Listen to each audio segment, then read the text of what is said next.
சங்கடத்தையும் தவிர இந்த ஊர் வேற என்னத்தை பார்த்துருக்கு. சிம்போனின்னா உலக ஆர்கெஸ்ட்ரா உள்ளவருக்கு வாசிக்கக்கூடிய ஒரு சின்ன ஒரு கோப்பு, இசை கோர்ப்பு. இது ஏற்கனவே பீத்தோவன், மொசாட் இவங்கெல்லாம் கூட வாசிச்சிருக்காங்க. இந்தியாவிலிருந்து முதல் முறையாக இவர் தான் அதை வாசிக்கிறார். பீத்தோவன் வாசிச்சிருக்காரு, சில உலக மேதைகள் சில பேர் வாசிச்சிருக்காங்க. இந்தியாவிலிருந்து யாரும் வாசிக்கிறாங்க. அந்த சிம்போனி இப்படி தான் வாசிக்கணும் அப்படிங்கிற ஒரு ஃபார்மெட். அந்த ஃபார்மெட்டுக்குள்ள இவர் ஒரு புதுசா ஒரு ஃபார்மெட்டை வாசிக்கணும். அதை கிட்டத்தட்ட 100-150 இசைக்கலைஞர்கள் அந்த மேடையில் வாசிப்பாங்க. அதை கிட்டத்தட்ட 35 நாள் அதை எழுதி முடிச்சிருக்காரு. லண்டன் இருக்கக்கூடிய ஒரு மிகப்பெரிய ஆர்கெஸ்ட்ரா கூட அக்ரிமெண்ட் போட்டு அந்த ஆர்கெஸ்ட்ராவில் வரக்கூடிய இன்ஸ்ட்ருமெண்ட் பிளேயர்ஸ்லாம் வச்சு ஒரு ரிகர்சல் பார்த்து வந்துட்டாரு. அதனுடைய அரங்கேற்றம் தான் 8ஆம் தேதி. அது பண்ணி முடிச்சிட்டாருன்னா இந்தியாவில் முதல் சிம்பனியை வாசித்தவர் இசைஞானி இளையராஜா அப்படிங்கிற ஒரு பெருமை இந்தியாவிற்கு தேவை. சார், லேமன் பாயிண்ட் ஆஃப் வியூல கேட்குறேன், இந்த சிம்பனி போறாருல சார், அதனால இளையராஜாக்கு என்ன லாபம் அப்படின்னு கேட்குறேன். என்ன லாபம் கிடைக்கும் சார் அவருக்கு?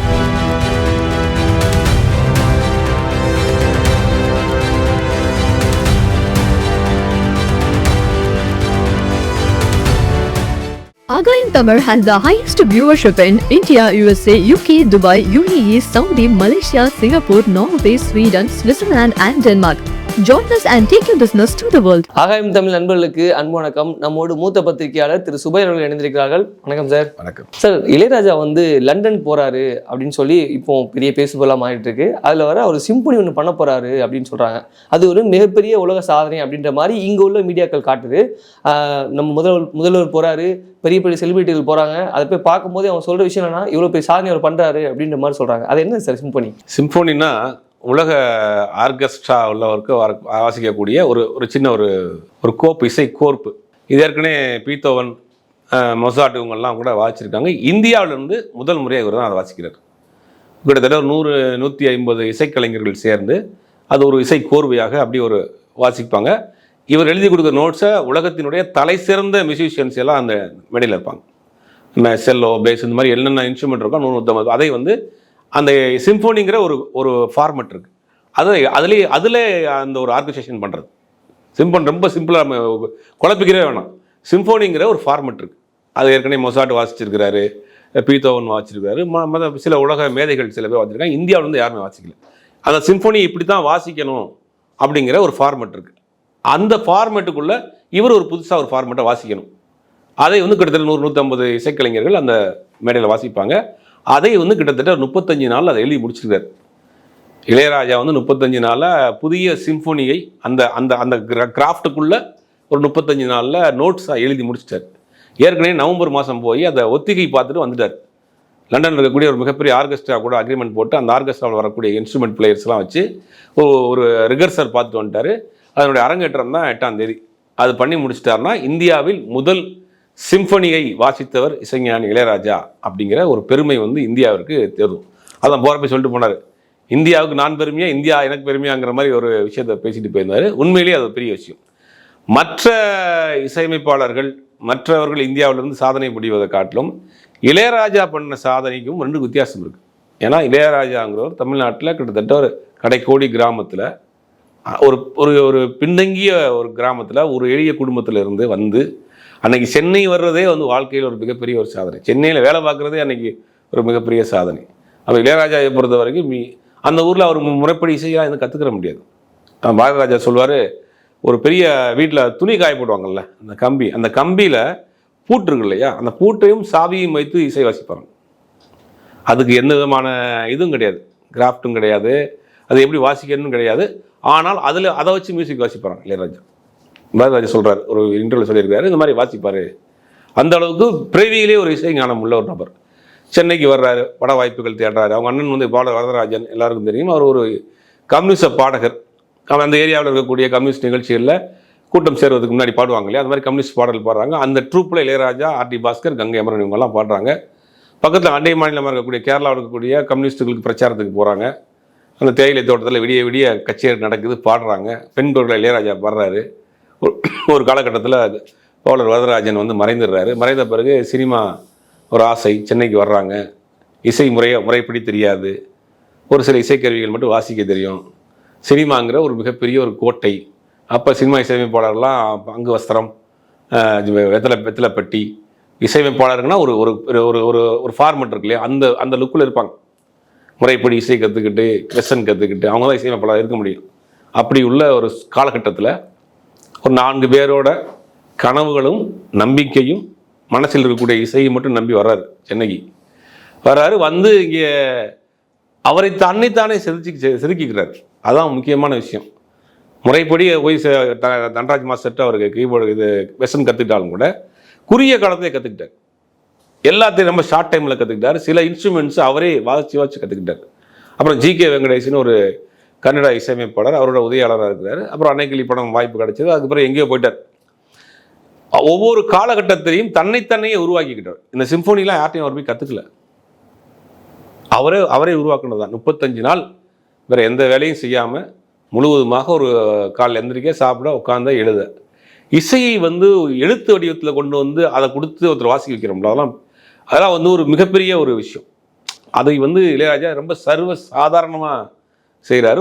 ஒரு உலக சாதனையே ஒரு 35 நாளில் சென்னையில் டீனரில் ஒரு வீட்டில் உட்காந்து எழுதி முடிக்கப்பட்டு இன்றைக்கி லண்டனில் போய் அதை வந்து 8ஆம் தேதி பண்ண போகிறாங்க. மிகப்பெரிய ஒரு ஆடிட்டோரியம், உலகின் மிகப்பெரிய ஒரு ஆர்கெஸ்ட்ரா கூட அக்ரிமெண்ட் போட்டு பண்ணுறாங்க. அதனுடைய விஷயந்தான் கார்த்திக் ராஜா கூட சொன்னார், எங்கள் அப்பாவுடைய வாழ்நாள் சாதனை, அது வாழ்நாள் ஆசை, சிம்போனியை வந்து நாமளும் எழுதி முடிக்கணும் அப்படின்னு. இல்லை, இந்தியாவுக்கே அது ஒரு பெருமை, தமிழ்நாட்டுக்கு கூடுதலான ஒரு பெருமை. தமிழ் மண்ணை சேர்ந்த, தமிழ் கலாச்சாரத்தில் பிறந்த ஒரு கடைக்கோடி கிராமத்திலிருந்து வந்து ஒரு மிகப்பெரிய உச்சத்தை தொட்ட ஒரு இசையமைப்பாளர் இந்த ஒரு சாதனை செய்வதுங்கிறது ஒட்டுமொத்தமாக இந்தியாவிற்கே ஒரு பெருமையான விஷயம். ரெண்டாவது நம்ம என்னென்னா, இந்த விஷயத்தை பொறுத்த வரைக்கும் நீங்கள் ஒரு இசையமைப்பாளர், ஒரு சாதனையாளர் அப்படிங்கிறத மட்டும் பார்க்காம இது மற்ற விஷயத்தில் இருக்கக்கூடிய ஆட்களும் இதை நம்ம ஒரு முன்னுதாரணமாக இன்ஸ்பயராக எடுத்துக்கணும். வாழ்க்கையில் எந்த விஷயத்தை நீங்கள் பேஷனாக கொண்டு போனீங்கனாலும் அதுக்காக நீங்கள் டெடிகேட் பண்ணிங்கன்னா அது உங்களை வந்து உச்சத்துக்கு கொண்டு போகும் அப்படிங்கிறது இளையராஜா அவருடைய உணவை பற்றி சொல்லுவாங்க. கிட்டத்தட்ட எனக்கு தெரிஞ்ச ஒரு 30 வருஷமாக அவர் வந்து அதிக உப்பு காரம்லாம் அதிகமாக இருக்காங்க. இப்படி ஒருத்தர் மனிதன் சாப்பிட்டுட்டு இருக்காரு. காலையில் இருந்துச்சா வீடு முழுவதுமா ஸ்டுடியோ, வீட்டில் வந்து உறங்குறது, இதுதான் அவருடைய வாழ்க்கை. 24/7 தூங்குறதை தவிர அந்த இசையோடு தான் வாழ்ந்துட்டு இருக்காரு. அவருக்கு வெளி உலகம் நிறைய இடங்கள்ல அவர் வந்து கோவப்படுறாரு, பேசுகிறாரு அப்படின்னா அவருக்கு உலகத்தில் நடக்கக்கூடிய எந்த விஷயமே அவருக்கு தெரியாது. அப்படியே ஒரு 40 வருஷம் வாழ்ந்துட்டு இருக்காரு. காலையில் 6 மணிக்கு போய் உட்காந்து எழுத ஆரம்பிக்கிறாரு, திருப்பி மத்தியானம் வந்து சாப்பிட்றாரு, அங்கேயே கொஞ்சம் சாப்பிட்றாரு, திருப்பி எழுத ஆரம்பிக்கிறாரு, ஆர்கனைசேஷன் பண்ணுறாரு, கண்டக்ட் பண்ணுறாரு, சாங் ரெக்கார்ட் பண்ணுறாரு, திருப்பி ஒரு மியூசிக் டேரக்டர் வராரு. இப்படி ஒரு மனிதன் 40 வயசு ஸ்டுடியோ வீடு இருந்தால் என்ன தெரியும்? அதனால தான் வெளியில் வந்து அவர் பேசுகிறது வந்து யார்கிட்ட எப்படி பேசுறது, எப்படி ரியாக்ட் பண்ணுறதுன்னு தெரியல. நான் இப்படி ஒரு வாழ்க்கை வாழ்ந்துட்டு இருக்கேன், என்கிட்ட வந்து நீங்கள் சர்வசாதாரணமாக வந்து அரசியல் பேசுகிறீங்க, அவரை பற்றி இவர் கேட்குறீங்க, அந்த கிசுகிசில் என்கிட்ட கேட்குறீங்க அப்படிங்கிறது தான் அவருடைய விஷயம். நான் ஒரு வேறு உலகத்தில் இசையோடையும் கம்பிகளோடையும் வாத்தியங்களோடையும் அந்த மியூசிக்கோடையும் வாழ்ந்துக்கிட்டு இருக்கேன். நீங்கள் என்கிட்ட வந்துக்கிட்டு அவர் ஆட்சிக்கு வந்தால் என்ன பண்ணுவார், இவர் வரல நான் என்ன பண்ணா என்கிட்டே கேட்குறீங்க அப்படின்ற ஒரு கோபம் வரத்தானே செய்யும். நீங்கள் அவர்கிட்ட இசையை பற்றி கேட்டால் நீங்கள் இசையை பற்றி சொல்லுவார். சிம்போனியை பற்றி நீங்கள் ஒரு பெருமையா, சிம்போனியை பற்றி என்ன பண்ண போகிறீங்க, சிம்போனினா என்ன அப்படின்னு ஒரு பத்திரிகையாளர் சந்திப்பில் நீங்கள் கேட்டிங்கன்னா அவர் சொல்லுவார். அதுவும் என்ன மூடாக தான் சொல்லுவார், இல்லாட்ட சொல்ல மாட்டார். ஏன்னா அவர் இந்த கிரியேட்டிவிட்டியில் இருக்கிறவங்கள்ட்ட ஒரு பெரிய சிக்கல் என்னென்னா, ஒரு ட்ராக் அவங்கள்ட்ட ஓடிக்கிட்டே இருக்கும். அது வெளியிருந்து பார்க்குறப்ப வந்து ஒரு மாதிரி ஹெட்வெயிட்டாக இருக்கும்.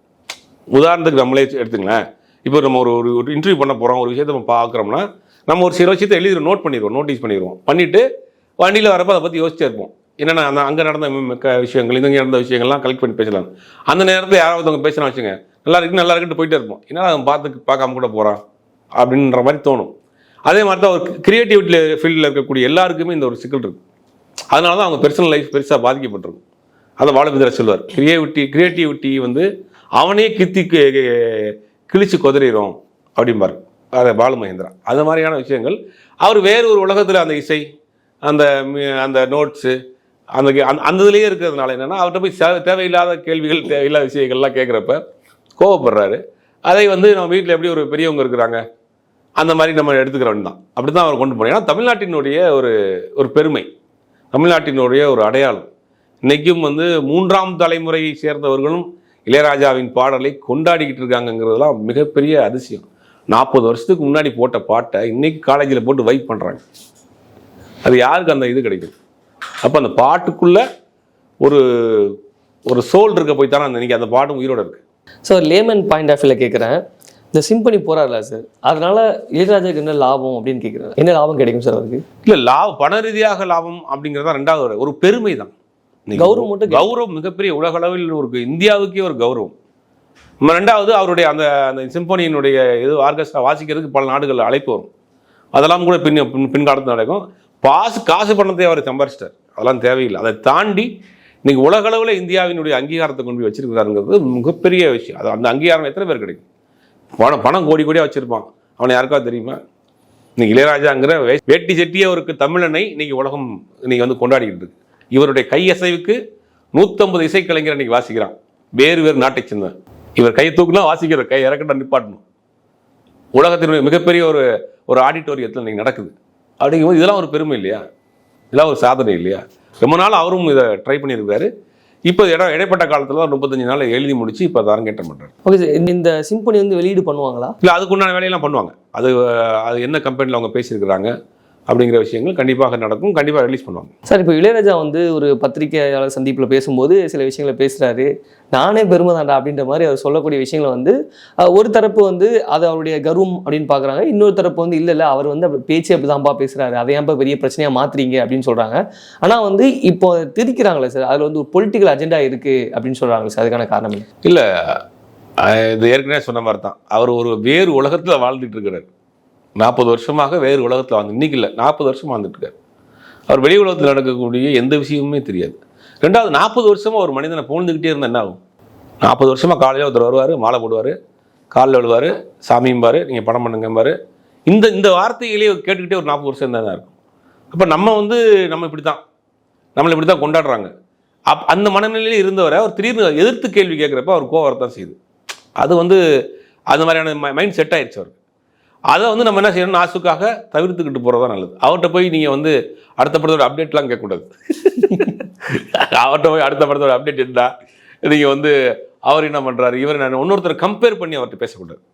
அன்னைக்கு பத்திரிகா சந்திப்பு தேவா ராயல்ட்டி வாங்குறாரு, நீங்கள் வாங்கலைன்னு சொல்கிறாரு. தேவா அடுத்த தலைமுறைக்கு பாடல் போய் சேரட்டும், அதுக்காக ராயல்ட்டி வாங்கலை அப்படின்னு சொல்கிறாரு. இதை பற்றி உங்கள்கிட்ட என்ன கேள்வின்னு இவர்கிட்ட கேட்குறாங்க. அப்போ கோவரமாக வராதா? அதுக்கு தான் போங்க, வேற வேலையை தான் பாருங்க அப்படின்னு கேட்குறாரு. எனக்கு என்னமோ அது வேணும்னே கேட்டு டென்ஷன் பண்றாங்களோன்னு தோணுது சார். இல்லை, இந்த மாதிரி கேட்டா அதாவது ஒரு உலகத்தரம் வாய்ந்த ஒரு சாதனையை பண்ணுவதற்காக ஒரு நிகழ்ச்சிக்கு போறாரு. அதுக்கு நீங்க என்ன பண்ணிருக்கணும், வாழ்த்து வழி அனுப்புற போறது சென்ட் ஆஃப் பார்ட்டி. நீங்க என்ன பண்றீங்க, அங்க போயிட்டு தேவா காசு வாங்க மாட்டீங்க, நீங்க மட்டும் காசு வாங்கணும், காசு அதை பிடிச்சோன்னா அப்படின்னு கேட்கறது மாதிரி தானே அர்த்தம் அதுக்கு. அப்போ நீங்க அவர் ஏதாவது பேசுவாரு, அது தமிழை நான் போடலாம், அதை ஒரு வைரல் வீடியோ ஆக்கலாம், இளையராஜா அப்படி பேசினாரு அப்படின்றதுக்காக நீங்கள் இப்போ திட்டமிட்டு பண்ணுறீங்க. இது பேச வேண்டிய இடம் அது. நீங்கள் ஒரு பத்திரிகையாளர் சந்திப்புலையோ ஒரு படத்தினுடைய பூஜையிலையோ கேட்கலாம். அவர் உலக சாதனை பண்ணுறதுக்கு 8 மணி நேரம் ட்ராவல் பண்ணுறதுக்கு லண்டனுக்கு ஃப்ளைட் ஏற போய்கிட்டு இருக்கிறாரு. நீங்கள் அங்கே போய்கிட்டு தேவா காசு வாங்கலன்றாரு, நீங்கள் மட்டும் காசு வாங்கினா என்ன அப்படின்னு கேட்டால் அவர் கோவரமாக வராதா? அதான் போன வேலையை பாருங்கடா அப்படின்னு அனுப்பிச்சி விட்டார் அவளை. அதாவது எந்த இடத்துல பத்திரிகையாளர்ன்ற பேரில் இப்போ நிறையா புதுசு ஆட்கள்லாம் வந்துட்டாங்க. எங்கே எதை கேட்கணும்னு ஒரு விஷயம் இருக்குல்ல. இப்போ அன்றைக்கி எங்கே போகிறாரு, அது சிம்பொனியை பற்றி நீங்கள் கேட்டுடலாம். நிறைய பேருக்கு அது கிளாரிஃபிகேஷனாகவே இருந்திருக்கும். ஐயா சிம்பொனினா என்னங்கய்யா, என்ன எப்படி பண்ணுவீங்க, இது ஆடியோ வருமா, இது எங்களால் கேட்க முடியுமா, அதெல்லாம் நீங்கள் கேட்டிருந்தீங்கன்னா ஒரு நாலேஜபிளான கொஸ்டினாக இருக்கும். நீங்கள் தேவா காசு வாங்கல, நீங்கள் மட்டும் காசு வாங்கின்னு கேட்டால் அவர் ஆல்ரெடி அவருக்கு ஏற்கனவே ஒரு மாவட்ட பஞ்சாயத்து ஒன்று இருக்குது, ராயல்ட்டி பஞ்சாயத்து. கோவரமாக வராதா? அதை நம்ம கேட்குற விஷயத்தில் இடத்துல கேட்கணும். அது கோவப்படுறாரு, அதை நம்ம அப்படி நீங்கள் கேட்டிங்கன்னா அவர் அப்படி தான் பேசுவார். உங்களுடைய கருத்துக்களை எங்களோடு பகிர்ந்து கொண்டமைக்கு மிக்க நன்றி.